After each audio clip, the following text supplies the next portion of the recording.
das câmeras com telêmetro acoplado.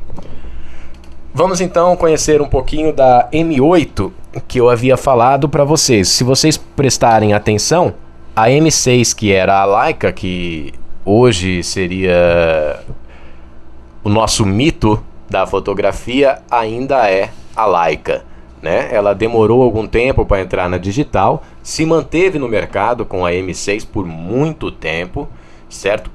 Mesmo a digital entrando, ela deu algumas, vamos dizer assim, que ela fez algumas incursões no digital sem muito sucesso. Se eu não me engano foi a R9, querendo entrar com reflex, tal, isso e aquilo, acabou retraindo e agora lança a M8. Agora que eu digo, é coisas de 2 anos, 3 anos aproximadamente, lançou a M8, uma câmera de excelente qualidade.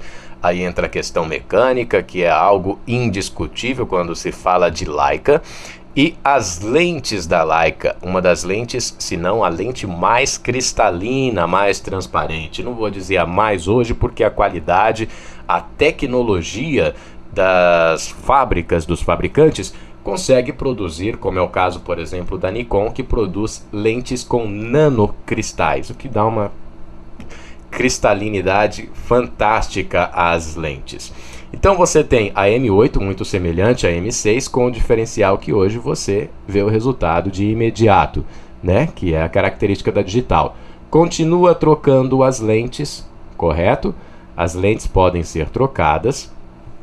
Você tem os ajustes, tanto manual como automático. Você tem uma câmera que tem todas as características da outra antiga. Tem o fotômetro e o telêmetro, perdão. Fotômetro todas as câmeras atualmente têm, que é o que dá a definição se a foto vai ficar clara ou escura, e ela ajusta automaticamente. O telêmetro é o que dá a definição de distância e possibilita um foco ideal para você, né? Aqui, ó, é aquele erro de paralaxe que eu estava falando para vocês. Imagine você olhando por aqui e você olhando por aqui. A diferença é grande do que você estará vendo, correto? Muito bem, vamos às características então, mais para frente agora. Faça a experiência de comparar uma câmera reflex com uma câmera com telêmetro acoplado em 3 situações diferentes que irão demonstrar os prós e os contras desses 2 aparelhos. Você irá verificar as diferenças entre os 2 sistemas com relação à escolha do enquadramento, aos tipos de lentes disponíveis para cada modelo e às possíveis combinações de abertura com tempo de exposição em condições de pouca luz. Ok. Como a videoaula ela se propõe a apresentar como a videoaula apresenta todos os problemas, todas as dúvidas, diferente de uma aula pessoal, onde eu posso apresentar isso para um aluno, pedir para que ele faça todos os experimentos em casa dessa parte e traga para mim as dúvidas. Vou apresentar aqui, esse vídeo ele vai estar exposto e eu abro espaço diante, as pessoas que estarão vendo saberão como entrar em contato comigo. Podem entrar em contato, tirar dúvidas e dar para mim informações que talvez eu possa estar precisando. Eu digo porque todo o conhecimento que eu tenho foi de cursos que eu fiz, certo? De situações que eu estudei, e algumas curiosidades eu posso estar deixando passar em branco dentro dessas videoaulas. Então, por favor, toda a informação, desde dúvida a sugestões, serão muito bem aceitas por mim. Vamos começar aqui então agora sobre a questão da reflex e da câmeras com telêmetro. As câmeras reflex normalmente apresentam esse centro aqui, que aí você ajusta uma imagem com a outra e você consegue determinar que o foco está sendo dado. As com telêmetro, elas têm um quadrado aqui, outro que se forma aqui e junta. Nós vamos ver isso também mais à frente. Informações básicas necessárias: F4, diafragma, isso aqui 125, é o obturador. Nós vamos aprender também. Eu coloco essa aula sobre máquinas fotográficas antes pela curiosidade de quem está aprendendo. Muitas vezes querem aprender, querem ver a câmera, não querem saber como que se mexe. É uma coisa de você comprar um carro. Você quer comprar o carro, depois você quer aprender, você vai aprender sobre mecânica, funilaria, sobre um monte de coisas, tal. Então vamos por partes, diferenças da reflex com as câmeras de telêmetro. As câmeras reflex normalmente apresentam... Lembra aquele botãozinho que eu falei que você aperta para trocar a câmera? Do lado inverso, você tem um botão chamado botão de profundidade de campo. Na digital, você consegue colocar esse botão, não o botão, mas a função desse botão em outros lugares. Mas esse botão normalmente existe, você aperta ele, certo? Nesse caso a gente não vai ver, mas tem uma outra situação mais aqui à frente, essa, certo? Vamos supor que eu estou com f1.4. 1.4 tem uma profundidade de campo pequena. Vocês estão vendo que se você olhar naquele visorzinho, vai aparecer tudo nítido. Mas como que eu vou saber qual parte está boa com foco e qual não está? Perceberam que o fundo fica sem foco? Somente a parte onde eu estou dando foco é a parte focada e próximo dela. É que aqui não apresenta muito para trás, mas aqui já começa a desfocar. A profundidade de campo ela tem uma área limitada. Vamos fazer essa mesma experiência agora com um diafragma mais fechado. Quanto maior o número, menor o diafragma. Profundidade de campo, você tem nitidez muito grande de fora a fora, mas percebam, ficou mais escura a foto. Tive que utilizar um tempo de exposição maior. Certo? Se eu fotografasse, aconteceria isso. Aconselho que deem um pause. A partir do momento que vocês derem o pause, dá para ler isso daqui. Aqui são as informações sobre a fotografia. Senão o vídeo vai ficar muito demorado e não é a questão do momento.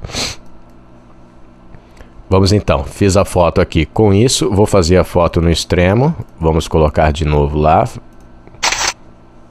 Aqui vocês têm a informação, um pause aí no YouTube e resolve-se o problema. Vamos fazer a foto na câmera com telêmetro. Vamos fazer extremamente opostos também, o 2.8, que é uma lente, um diafragma aberto.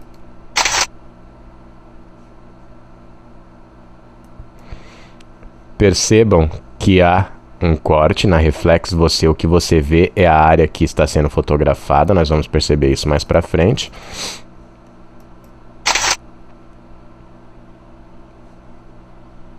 Correto, informações, o texto para quem quiser ler.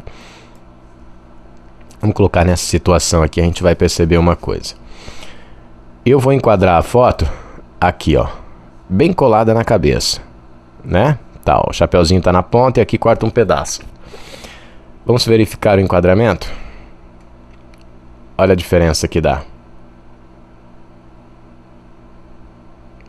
Esse é o erro de paralaxe. Certo? Quando eu falei que não dava, foi um erro da minha parte. A câmera com telêmetro, ela ainda dá o erro de paralaxe, que tem que ser pensado. Correto? Peço desculpa pelo erro. O erro de paralaxe existe na câmera com telêmetro. O que acontece é que com o telêmetro acoplado, você consegue definir o foco no manual, coisa que nas compactas não dá. Compactas normais. Então vamos fazer a foto.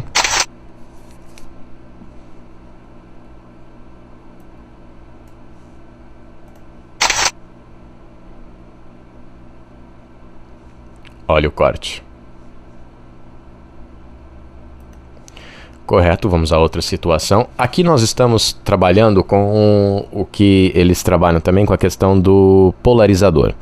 Certo? O polarizador ele existe com a finalidade de, por exemplo, muito mais utilizado para tirar reflexos de água.